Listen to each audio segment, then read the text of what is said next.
this.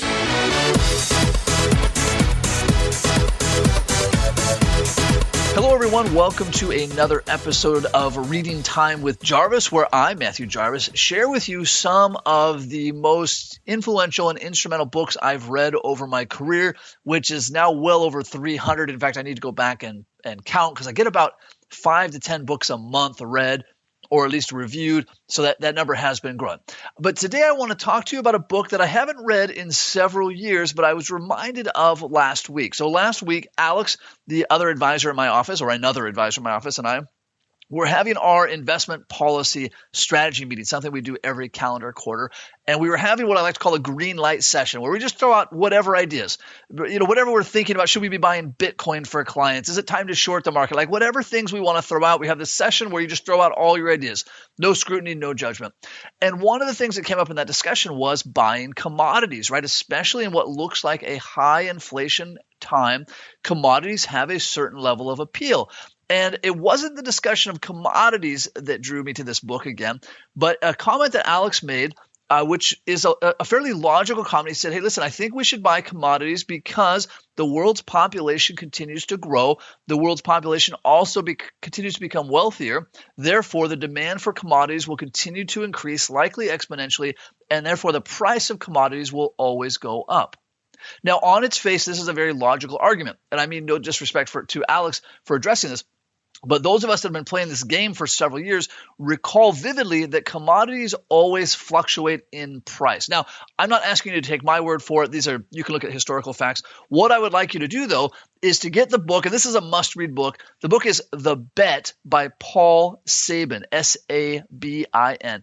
In this book, The Bet, Paul outlines a famous bet, or long forgotten, but a once famous bet made by Paul Ehrlich and Julian Simon.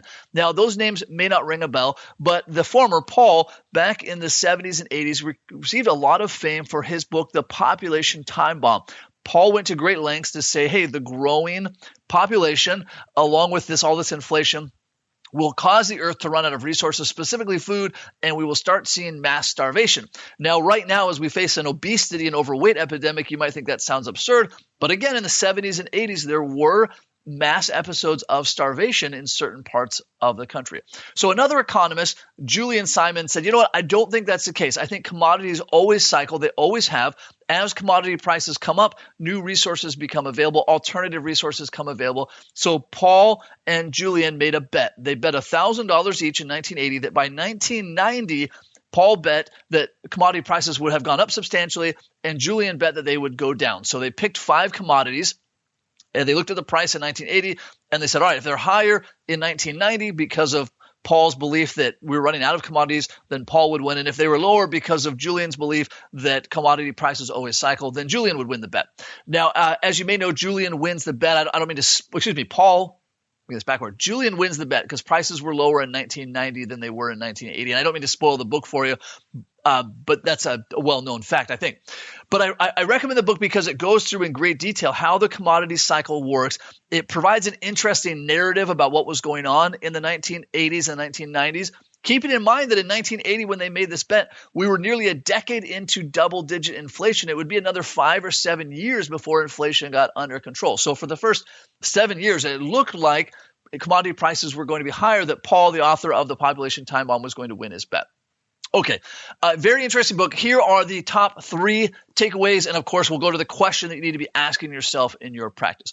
Top takeaway number 1, commodities prices, this includes gold, oil, Bitcoin appears to be a commodity, things like that, they will always cycle in a fairly predictable manner. So their short-term cycles will not be predictable. Long-term, we know that commodity prices will rise until they get to a certain point where the cost becomes prohibitive and new ways of exploration will become available. Oil is a classic example of this.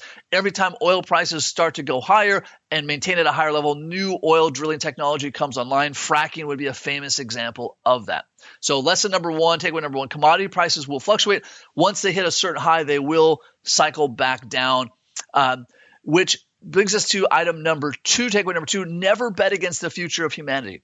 If your investment strategy is betting that humanity will not continue to improve, that's a tough strategy. It has very poor track record, at least for the last 150 years or so.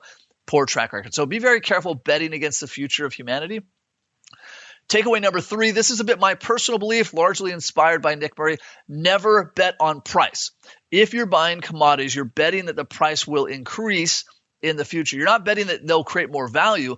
You're just betting that the price will increase, which if we believe that the commodity cycle will continue, at some point you're going to have to sell those again based on price. Whereas when we buy equities, we're betting on innovation. We're betting that innovation will continue into the future. So personally, I at this point would never recommend commodities in a client's portfolio or any other thing that is strictly price dependent versus value dependent. Now, my takeaway question for you, the question I'd like you to be asking yourself as you look at your investment portfolios, as you look at how you advise clients on their investments, whether you choose to buy commodities or not or recommend them for clients, how will you articulate that to clients? How will you articulate to clients why you are or are not buying commodities or anything else in your investment portfolio?